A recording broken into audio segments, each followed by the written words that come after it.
Stadium in Lubbock, Texas. And this is the FX Game of the Week brought to you by Russell Athletic. Tonight, it's a rivalry that dates back to the old Southwest Conference as the 4-0 Texas Tech Red Raiders play host to the 25th ranked Texas A&M Aggies. Hi everybody, I'm Gus Johnson and welcome to West Texas, where we've got an interesting one for you tonight. The Texas A&M Aggies are a talented and powerful football team, but they've been unable to hang on to second half leads the last 2 weeks. Meanwhile, for Texas Tech, they're undefeated, but they played inferior competition. So the question is, can Texas Tech hang with the team built to play for the national championship? We'll find out right now. I'm pleased to be joined by my partner, Charles Davis and CD4 A&M. The last 2 weeks, deflating losses to Oklahoma State and last week to Arkansas. And now they need to take that deflation and turn it into anger. And you do that by being physical. That means running the football for Texas A&M with 2 stellar backs. Kristen Michael ran for 230 yards and 3 touchdowns against Arkansas last week. And Cyrus Gray was a 1,000-yard rusher last season. Texas Tech gives up 230 yards per game on the ground. So for them to have a chance tonight, they've got to cut that number down to 200 or below. Meanwhile, for Texas Tech offensively, they've got a quarterback that can play the game. Seth Doege, another in a long line of accurate Texas Tech quarterbacks. He's thrown 3 touchdowns or more in all 4 games this year. And he looks at the stats. He sees that Oklahoma State threw for 438 yards. He sees that last week that Arkansas threw for 510 yards. So tonight, for Texas A&M to have a chance, they've got to get to him and get him on the ground. I'm putting the number at 7, Gus. Texas A&M averages nearly 5 sacks per game. They've got to get him down 7 times. Okay, 2 explosive offenses on the field this evening, and that brings us to our Sprint Superstar Spotlight. We start with Texas Tech's Eric Stevens, their running back. He can block, he can run, he can catch. He scored a touchdown in 6 straight games. Flip it over to Texas A&M. Their wide receiver Jeff Fuller is one of the best in the country last year. 11 catches, 172 yards and 2 touchdowns against Texas Tech. He wants to duplicate those numbers tonight. So coming up from Lubbock, it's the Aggies and the Red Raiders. This one is more than personal. This is Texas football. Kevin Frazier, Marcus Allen, next.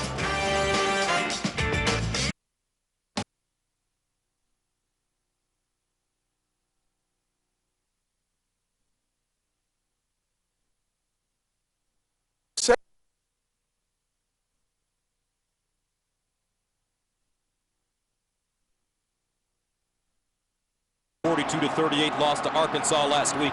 They led by 18 at halftime. He said it's not time to panic, but their fingers may be on the button. Meanwhile, 57-year-old Tommy Tuberville, 4-0 this year, but he told us we haven't beaten anybody. We'll see how good we are tonight.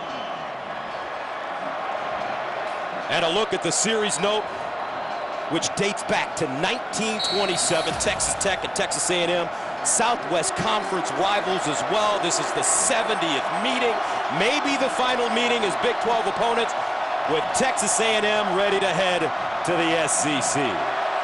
Texas Tech won the toss, deferred. A&M will get the ball, and we're underway from West Texas. And this will be McNeil running, and he's tripped up, does not get to the 20-yard line, and is stopped at about the 18. So let's take a look at the Chick-fil-A starting lineups. Offensively for Texas A&M, they rank 9th in the country in total offense. And their quarterback Ryan Tannehill is secure in the pocket, led by tackles Luke Jokel and Jake Matthews. And when he does want to throw the football, Ryan Swope is the quintessential slot receiver, gets a lot of yardage after the catch. First down and 10 at the 17-yard line for Texas A&M. Kristen Michael, the lone setback. He had 230 yards rushing, 3 TDs last week against Arkansas, and they'll give it to him on first down with running room, and he gets to the 20, maybe the 21-yard line. Tackle on the play by Cody Davis. So as Coach Brewster mentioned, as you have mentioned, Charles, this Texas A&M team wants to pound it tonight. Second down and 6, play action. Tannehill rolling out of the pocket. He can move, picks up the first down, and more As a quarterback, the former wide receiver picks up 14 big yards. Leon Mackey with the tackle. Gus, the last 2 ball games, he started out with a 65-yard touchdown run against Oklahoma State and nearly a 30-yard run against Arkansas. His legs are an asset. Tannehill last week against Arkansas, 25 of 35 for 247. And they run it straight ahead, nothing doing. Cobb coming up with the tackle, the sophomore from Killeen. And Chad Glasgow, the first-time defensive coordinator, first year here at Texas Tech, he went ahead and sold the house on that one, run blitzed and stacked the line of scrimmage and forced a loss of yardage run against Texas A&M. Second down and 14 at the 31. Tannehill out of the shotgun. With time. Fires over the middle and it's incomplete. Ryan Swope, the intended receiver, that one hit him right in the hands, and it brings up 3rd down and long. And it hit him on the move, because if Swope comes down with this pass, he's moving into clear territory. Perfectly thrown ball. You will not see that very often from Ryan Swope. And this Tannehill is a terrific athlete at quarterback, only player in NCAA FBS history with 400 yards passing in a game and 200 yards receiving in a game to his credit. 3rd and 14 at the 31. Tannehill, all day to throw, a missile caught. Wachaku, 1st down, Texas A&M. Inside the Texas Tech 30, a gain of 41. Cody Davis with the tackle. Wachaku all the way to the top of your screen, number 7. Gets to the outside, not much of a reroute from the corner. Number 21, Jarvis Phillips, able to get by him easily. Tannehill on target. 1st down. Now they swing it out. Swope with the catch. Swope makes a first man miss, and he'll get close to the 1st down as he skips out of bounds. Ushered out of bounds by Cody Davis. Swope last week against Arkansas, 5 catches, 92 yards. And we talked about his yards after catch. Gus, you noticed it on that play. Caught the ball, made a move, moved it upfield for a 1st down. 1st down and 10 of the 19. Opening drive for Texas A&M. Michael in the backfield. And here's Tannehill running. Tannehill looks toward the end zone. Did he get in? Yes, he did. A 19-yard score. Not going to get much easier than this, Gus, because watch the backside of the pit. Everyone crashes here. No one in the backfield has responsibility. Everyone's looking opposite. Once he gets to the corner, that's the easiest run Ryan Tannehill's going to have, getting it in for the initial score. So a 19-yard run for Tannehill. Extra point up and good. Texas A&M. Opening drive, marches it right down the field. And the Aggies take a 7-0 lead.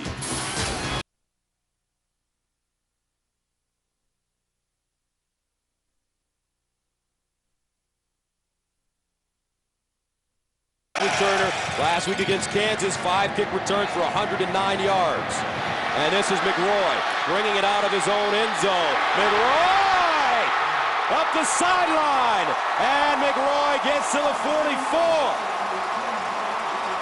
Ben McRoy almost popping one. Dustin Harris with the saving tackle. And look to the right side and watch where the alley forms for McRoy. He's going to see it, and he's going to hit it, because it's going to come right up through there. And then his vision sees it, and now he goes. Excellent job by the kick return team, and good vision by McRoy.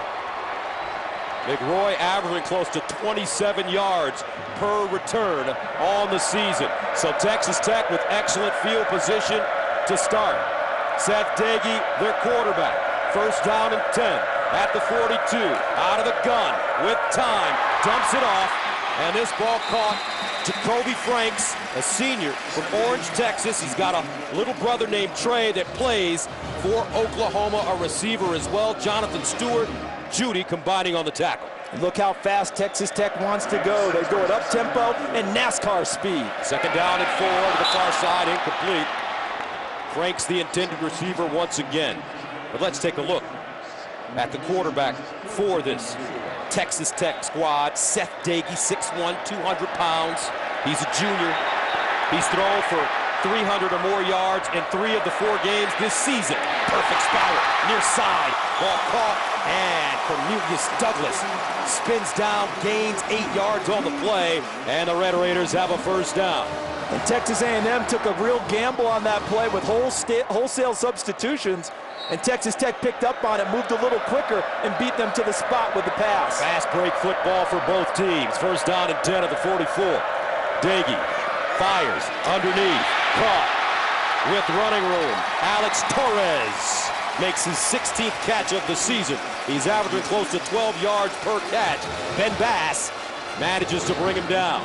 And as fast as Tech is going to play, A&M will have to be faster as they continue to try and substitute. Second down and 2. Underneath, Doege once again, and another completion. Eric Ward, second leading. No, they're going to call it incomplete as Ward loses the football on contact. And he lost it because Terrence Frederick with a strong hit coming through the body of Ward, just like you draw it up. And those are the kind of plays A&M needs in the secondary.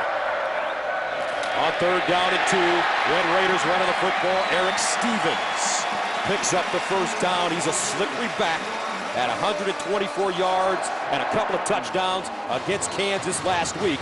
Garrett Williams with the tackle. In the past, 3rd and 2 would have definitely been a throw down for Texas Tech. Under Coach Tuberville, they can run it. After a gain of 7, Red Raiders keeping it on the ground once again. Stevens will pick up 4 yards on the play. So right now, Red Raiders on their opening drive, gashing this Texas A&M defense. 2nd and 6 at the 25.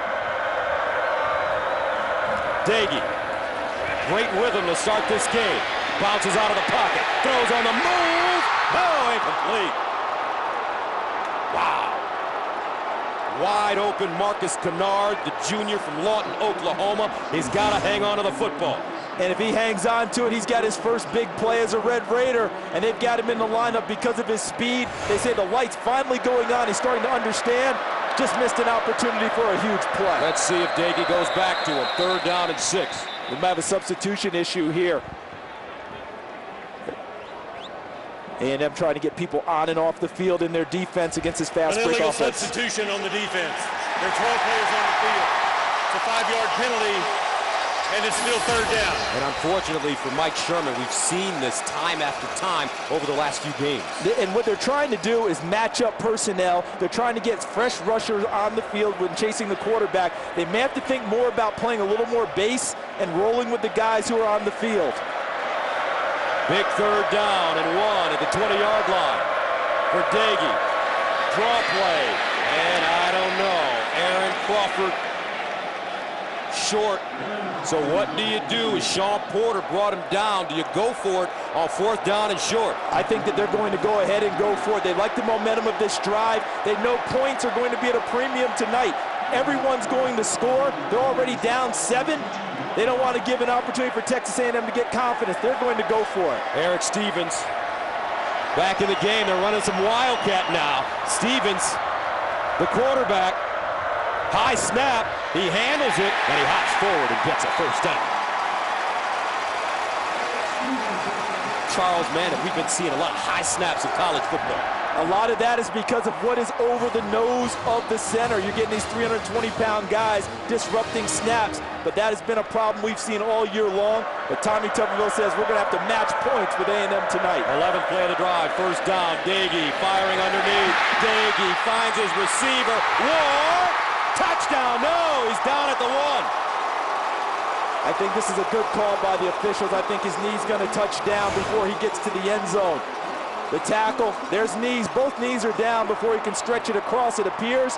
There it is, both knees down. Ball is not at the goal line. And the Red Raiders, with a quick snap, they will not get into the end zone. Gus, at this pace, both teams are going to be using oxygen tanks on the sidelines. We're going to need them up here, too, to keep track of these guys. And look at the red zone. 21 touchdowns out of 23 possessions, including a field goal. Second down and goal to the 2-yard line. Doege in the gun. And Doege takes the handoff. Back of the end zone. Touchdown, Red Raiders. Adam James, the son of the great Craig James from SMU with the score. And I believe that's his first catch of the year. He's in the slot. They fake the handoff inside and a little pop pass, and Adam James gets his feet down for the initial score for Texas Tech. Excellent catch by James. Good concentration. Takes it all the way to the ground. So Texas Tech on their opening drive. The Red Raiders go 13 plays, 58 yards, eating up 338.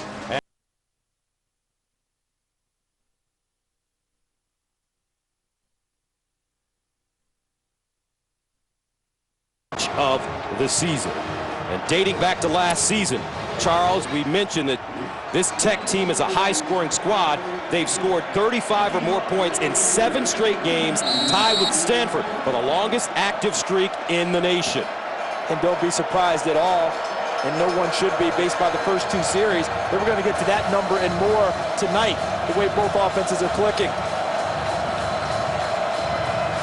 Kendrick McNeil, Ben Molina, back deep for Texas A&M.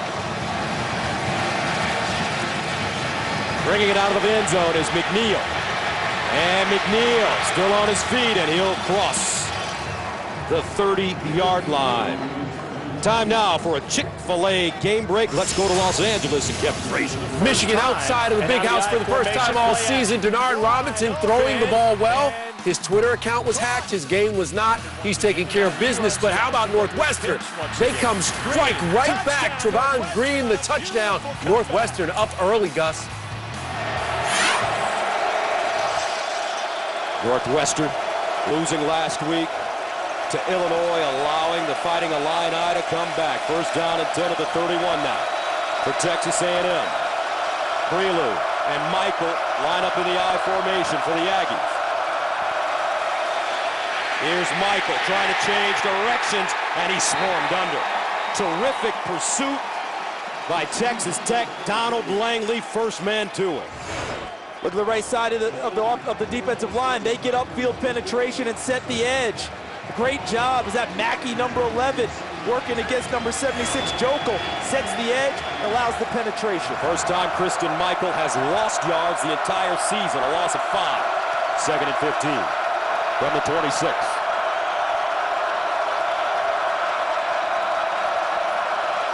Tannehill pumps underneath and incomplete. That ball intended for McNeil. He juggled it. Unable to make the grab, brings up 3rd down and long. What you like about that play for Texas Tech is that they were at the point of the catch with the coverage. DJ Johnson right on target, able to help break it up. 3rd down, 15 at the 26. Aggies need to go to the 41 for a first down. Empty backfield for Tannehill. Firing over the middle and complete again. McNeil colliding with DJ Johnson. And that will force the Aggies to punt it away. Overload pressure coming here from Texas Tech, which means you got to cover in the backfield. And they do exactly that. Here comes the pressure. Everyone gets in on the receiver. DJ Johnson sits there, waits, and breaks up his 2nd pass in the row. So that brings on Ryan Epperson last week against Arkansas. 6 punts, averaging 35.7 per punt, allowed only 1 return. Zuzalik backpedaling. Zuzalik up the sideline, and he'll step out of bounds around the 37-yard line. That's a 54-yard punt and an 18-yard return. So let's take a look at the Chick-fil-A starting lineup for Texas Tech. Now this offense is ranked 7th in the nation, averaging 525 yards a game. And they keep their quarterback Seth Doege clean a lot of the time. Justin Cowan, the center, is the leader up front. And Eric Ward has been sensational the last few weeks. Multiple touchdowns in the last 3 games at wide receiver. First down and 10 at the 36 for Seth Doege. 29 of 46 last week against Kansas, 366, 3 touchdowns, 1 pick underneath. He's got his receiver, and those crossing routes effective already. Jacoby Franks, who is a flat-out burner with the reception, and Judy comes up with the tackle. That's a gain of 8. Gus, Texas A&M already struggling for confidence. This isn't helping. And on second down and 2, incomplete. Ward, the intended receiver, Terrence Frederick, there to break it up. To the naked eye, it looked like a good non-call by the officials. I thought Frederick got there at the time the ball got there. Third down and short. Red Raiders need 2 yards. Stevens in the backfield. They give it to him, and he'll pick up the first down. Jonathan Stewart, the middle linebacker, with the tackle. And going back to what I was saying, Gus, think of the confidence level of the A&M defense. 438 yards given up to Oklahoma State in the air. 510 given up to Arkansas. They needed good things to happen early, but early Texas Tech is marching right down the field on them here in the second drive. And that's Jonathan Stewart down, the junior from Shreveport, Louisiana, Byrd High School. The starting middle linebacker, 6'4", 237. He was involved in helping tackle Stevens on the play. And right now, this is a time A&M's defense has to catch their collective breath. Take that deep cleansing breath and try and find a play somewhere to up their confidence. Because right now, you know it's been dinged. They've been singed the last couple of weeks. Torched. They've got to find a way to get a stop and start feeling good about themselves on the defensive side. The Wrecking Crew moniker that they've had for so many years is not in evidence so far this season. The Texas A&M defense ranks 82nd in college football. Against the pass, they give up 336 yards per game, the worst in FBS. You've got to be more physical with these receivers from Texas Tech, still getting clean releases off the line of scrimmage. First down to the 48.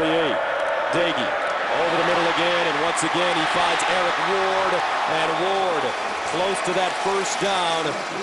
Tackle on the play by Frederick and Garrick Williams. And man, Charles, did they line up quickly. They go so fast. Remember, up-tempo and then NASCAR speed when they really want to up things. Second down and 3. And this is Eric Stevens. You got to give a lot of credit to the man that really originated this offense, Mike Leach, who's probably somewhere watching this game in Florida. And Tommy Tuberville was smart enough to come in here and not change this offense. Third down and 2. And the Red Raiders close to the first down. Eric Stevens will carry the load for this Texas Tech squad. 87 carries, 482 coming into this game, averaging close to 5, averaging actually close to 6 yards a carry, and there's an injured player on the field. See, and with the spate of players faking injuries across the country to slow down up-tempo teams, that's the reaction you're hearing from the crowd. They think that this is a strategy move by Texas A&M. Is it? I don't believe so out of the first 2 that I've seen. I think they both are legitimate injuries so far, but believe me, Tommy Tuberville is going to talk to the officials about it, and we've seen it around the country. Let's take a look and see. It's the second time it's happened on a running play. Stevens goes in there, and at the end of the play, we have an injured player for A&M. Demontre Moore, number 94, his helmet came off at the end of the play. He's being attended to. And the one thing we cannot get into is trying to get into the minds of these players. You always err on the side of caution with injuries. You don't go out there and say, well, you're not hurt, kid, get up. Officials cannot do that. They have to officiate what they see on the field. So Mike Sherman, very interesting conversation we had with him on our conference call this week. Coach Sherman saying that, you know, they lost 2 tough games. They should have won the games. However, we're not going to push the panic button. We have to just go out and be ready to win the next one and get on the right track. And what they did this week on defense was they opened up almost every position. They called it competition week. If you want to play, you have to earn your spot during the week. They don't care if you're a youngster or an experienced player. They need guys who can make plays on the back end of their defense now. First down and 10 at the 42. And Dagey, play fake, rolls out of the pocket, in trouble. And this one sailing out of bounds. Intended for Austin Zuzalik. And that's exactly what they needed, was pressure on Seth Dagey. He's been thrown out of the rocking chair for much of the night. But on that play, good pressure administered in his face made him get rid of the football. Second down and 10 at the 42-yard line. Second drive of the game for Texas Tech. Dagey in trouble, lost it, loose ball, and Texas A&M will recover. Eric Stevens jumping on it. Sean Porter getting to the quarterback. And this is his forte. came into the game with 5.5 sacks. There's his 6.5 right there with a caused fumble. A great strip sack by Sean Porter, who can rush the passer and drop into coverage. A&M taking a timeout because they had a substitution issue. Their first timeout of the half. So A&M taking their first timeout of the half. They are trying so hard, Gus, to do substitution.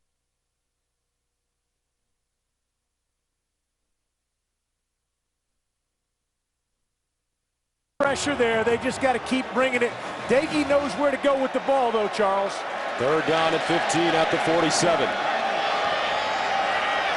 Doege fires, slant play, caught on the far side, and this is Alex Torres. And Torres with some nice yak. That's 9 yards after the catch. But a good job by A&M deciding that when they went out to chase down the play, rallying to the football, only one missed tackle before they were able to get him on the ground. Kind of no man's land here. Too far for a field goal. You probably don't want to punt it. And with their offense, they may very well go ahead and try and pick this up. Aggies breathing heavily. 4th down and 6 at the 38. And some movement. And looks like the right guard, Deverick Gallington. Now you may have to punt the football if you A false Texas start by number 66 of the offense. It's a 5-yard penalty, and it's still 4th down. See, I think you punt it now. I think it's too far to go. You're getting close to midfield, and you give Texas A&M excellent field position if you're unsuccessful with the pass. Punt it and try and help your defense out a little bit. So Ryan Erxleben, last week against Kansas, 5 punts, averaging 37 yards a punt with a 52 long. He stands at the 44-yard line. Kendrick McNeil back at his own 10.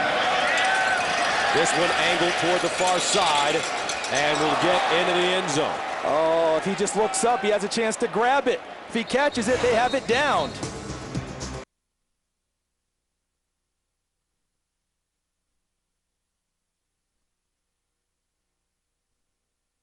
Rolling, he'll dump it off. Maya Hicks. Athletic. Tannehill. Empty backfield. Got 5 in the pattern, 4 receivers to this side.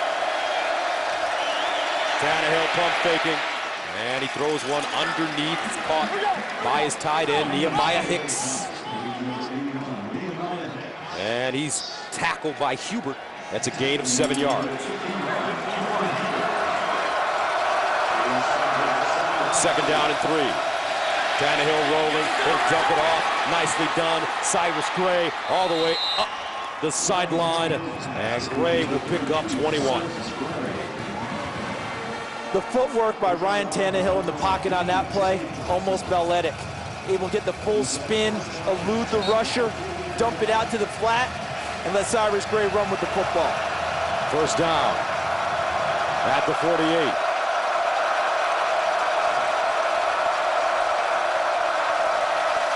Tannehill winds up down the sideline, swope incomplete. And a flag on the play. And the flag thrown near the hash mark in the middle of the field. And the argument's Pass going interference by number 1 of the defense. And Tommy, 15-yard penalty and an automatic first down. And Tommy, it's going to come over here. This is where the call is happening.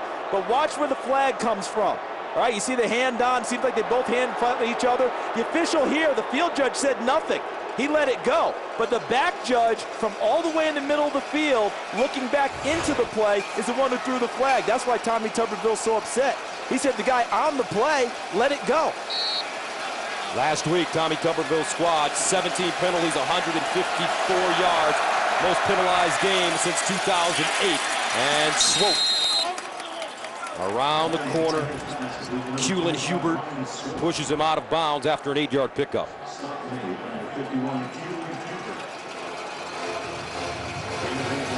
And it's not as if Texas A&M is playing slow tonight. Texas Tech's NASCAR speed is pretty good. A&M's going pretty quickly themselves. Second down and 2 at the 29.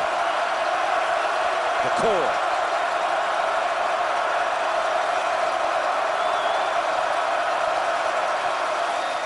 Tannehill.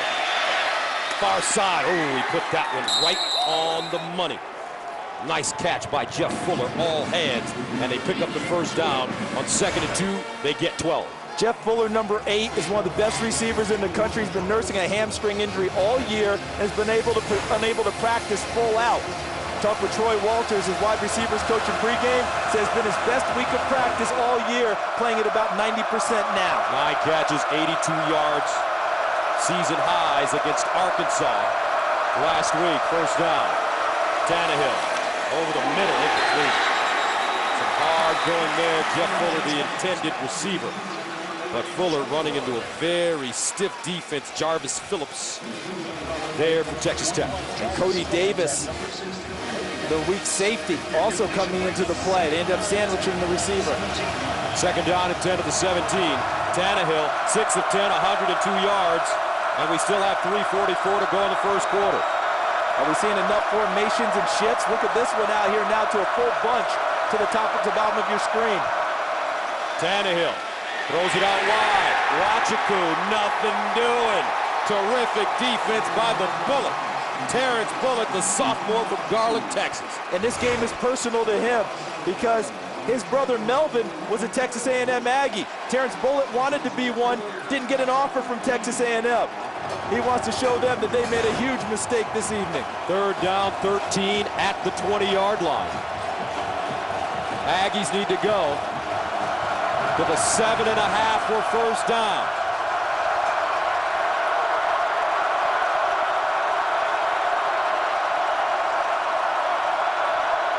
Tannehill, short drop and a whistle.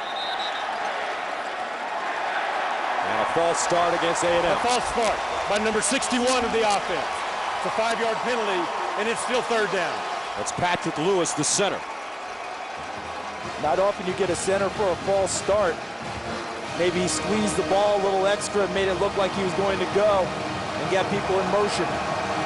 So instead of 3rd and 13, we're going to see a 3rd and 18 from the 25. They're bringing the crowd into it.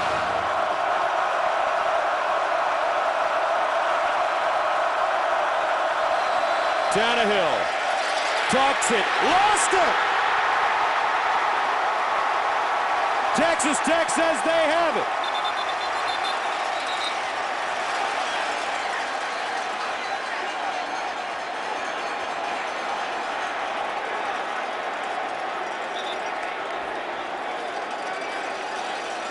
Signal's been given at A&M kept the football by the referee.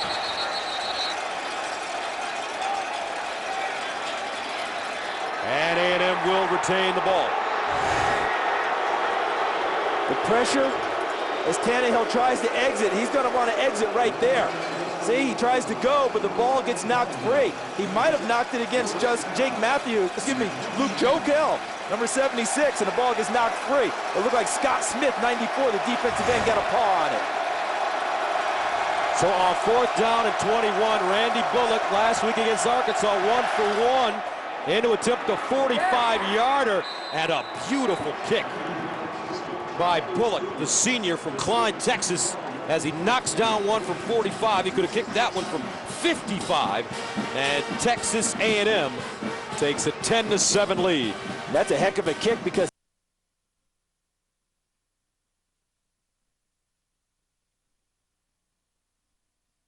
that is absolutely special. I think it's going to take at least a quarter and a half for these teams to adjust defensively to the pace of the game. You know what's been interesting is that as high-powered as these offenses have been, the last 3 possessions, we've had 2 stops, 1 by each side, and then they held A&M to a field goal on the last one. Bullock sending it away, and this will be McRoy. Almost popped one the last time he hit it! McRoy! One man to beat out! Ben McRoy! 48-yard return. Texas Tech in business once again. Back-to-back great returns, 48 and 42. You know, they always talk about being able to manage your speed. Ben McRoy's going so fast here, he actually ran himself down on the play. See this? Tommy Tuberville talked about this a couple weeks ago. He's so fast that sometimes he goes too fast and causes himself to go down. he was getting ready to take on the kicker with a chance to go all the way. First down and 10 at the 46-yard line of Texas A&M for the Red Raiders. Doege, 8 of 13, 66 yards, and a touchdown. Now Doege, calm in the pocket, dumps it off to his tailback, Eric Stevens. And Jonathan Stewart, who went out on the last series with an injury, back in the game. I saw a nice push up front from Texas A&M's defensive line. That's what they need. Get to Doege, make him get rid of the ball a little bit quicker than he wants to. 2nd and 7 at the 43. Doege again, skipping backwards. And it's Stevens again, and he'll pick up the first down. Caleb Russell with the tackle, with a terrific juke by Eric Stevens. And another player down. I don't know, Charles. And now, I don't know, Charles. Partner, you remember what I said before? Now it comes into play. All right, we've gone 3 straight series now with a guy down at least once in each series. 3 different players. 3 different guys. So now it comes into play about, is this part of the strategy of Texas A&M to try and slow down Texas Tech? And remember, the referees, the officials, cannot legislate and say, you're not hurt, we're going to play. I love the manipulation of the rules. Because remember, there is no rule about that. The rule is if you go down, you have to miss the next play. You're going out. And you see here, number 41, Brandon Alexander, looks like he hit Caleb Russell, number 47. So remember what I said before, and I'm going to stand by it, Gus. It's going to slow the game down at times, but I'm never, ever going to question an injury when it comes on a play that a young man makes. Now, if he just walks to the sideline and drops or out of the huddle, I'll probably question that. But on that play, I can't question he was trying to make a tackle and got hit. Looks like that shoulder is tender. See, the problem is if you take it in total around the country, we've seen it from so many different places that the fans are onto it now, and they don't like it. First down and 10 at the 34.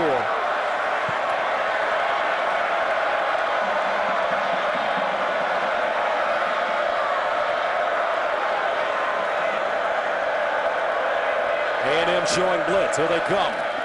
Quick release. Cornelius Douglas stood up and driven down. Terrence Frederick on the bottom, making the play for Texas A&M. And you know what we're getting now? As fast as Texas Tech is going, A&M is trying to get out and cover down on receivers so they don't have free releases and you can't just raise up and throw the football. That's where Sean Porter was in position on the last play to help break up the play quickly. 41 seconds remaining in the first quarter. 2nd down and 12 at the 36. Trips at the top of your screen. They'll hand it off to Eric Stevens, and he'll be lucky to get back to the line of scrimmage.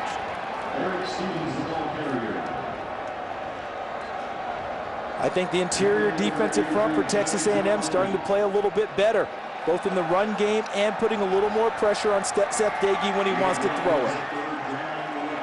And that may take us to the end of the first quarter. Brandon Alexander being walked into the locker room. That's the end of the first quarter here in Lubbock with the score. Texas Tech and Texas A&M battling.